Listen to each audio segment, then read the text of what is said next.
What religion or belief system do you belong to? We belong to the Iglesia ni Cristo or Church of Christ. What are the main beliefs of your religion? The main belief is stronger, one, pagkakaisa at pagkakaroon ng isang pananampalataya. Who is the founder or most important figure in your religion? Founder is Kapatid Felix Y. Manala. What holy book or sacred text does your religion follow? Bible. What are some practices or rituals you usually do?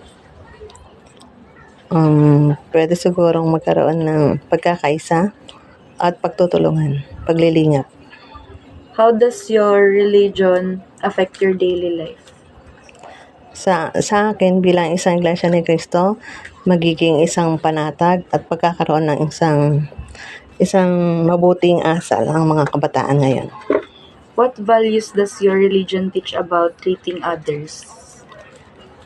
Bilang isang magulang, makikita mo na ang mga anak mo ay isang mabuti kung ikaw ay isang mabuti rin na ina.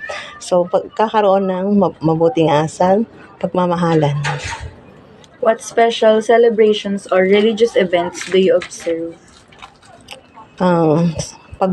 Sa bagong taon, nagkakaroon kami ng pagkakaisa at kasiyahan.